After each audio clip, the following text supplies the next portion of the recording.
City India news Telugu.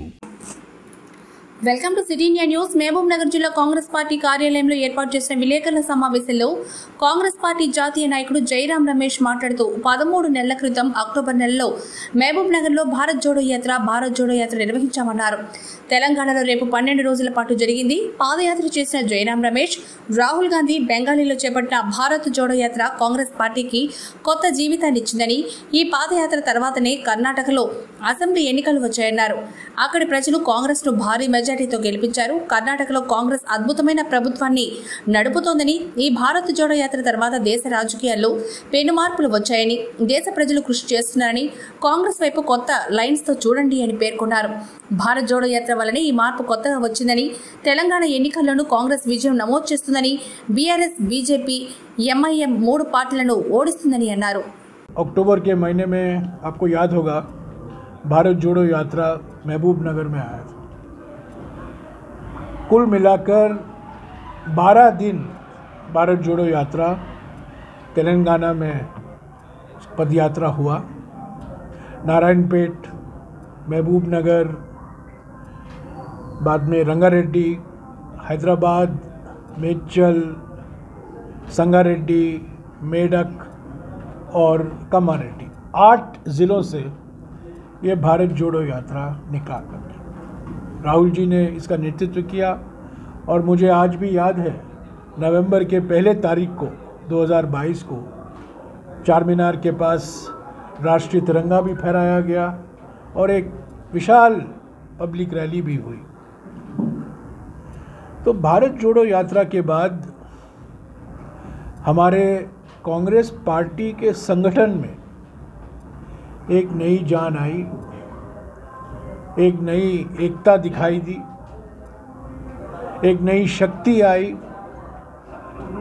और आपको याद होगा भारत जोड़ो यात्रा के बाद कर्नाटक के चुनाव भी हुए और कर्नाटक में कांग्रेस पार्टी को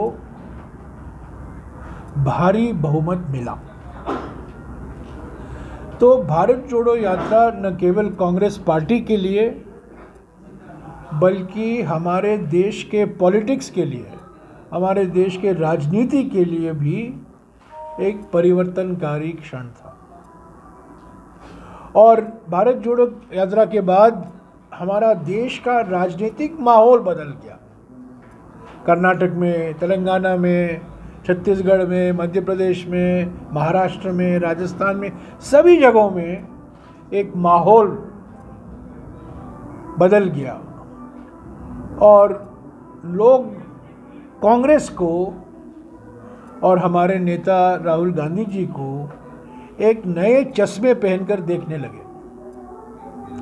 कांग्रेस पुराना था पर लोगों का चश्मा नया था और वो चश्मा जो आया वो भारत जोड़ो यात्रा के कारण आया. तो इस चुनाव में जो विधानसभा के चुनाव होने वाले हैं 30 तारीख को तेलंगाना में, ये 1 वर्सेस 3 है. 1 वर्सेस 3. 1 यानी कि कांग्रेस पार्टी है और कांग्रेस पार्टी लड़ रही है 3 पार्टियों के साथ, बीआरएस, बीजेपी और एमआईएम. बीजेपी बीआरएस की ए टीम है दिल्ली में, बी टीम है दिल्ली में, यहाँ इसकी सी टीम है. तो ये सब मिले जुले हैं. बीजेपी, बीआरएस और एमआईएम तीनों मिले हुए हैं. अगर एक व्यक्ति के 3 चेहरे हो सकते हैं तो ये 3 चेहरे हैं. बीआरएस यहाँ, बीजेपी यहाँ, एमआईएम यहाँ, और इसके खिलाफ कांग्रेस लड़ रही है. तो ये कांग्रेस वर्सेस 3 है. 9 साल पहले तेलंगाना का गठन हुआ, आप जानते हैं. ऐसा तो 50 साल पहले जय तेलंगाना आंदोलन हुआ, उसके बाद में जय आंध्रा मूवमेंट आया, तब 40 साल के लिए कुछ आंदोलन नहीं हुआ। बाद में आंदोलन की शुरुआत हुई और 2014 में बाइफर्केशन हुआ आंध्र प्रदेश का।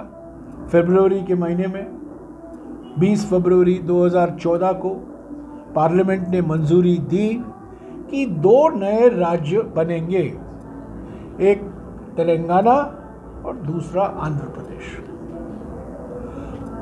जब ये बाइफर्केशन हो रहा था, सबसे बड़ा मुद्दा था हैदराबाद कहाँ जाएगा। हैदराबाद कॉमन कैपिटल रहेगा, हैदराबाद आंध्रा को जाएगा, हैदराबाद तेलंगाना में रहेगा। ये बहुत बड़े सवाल थे।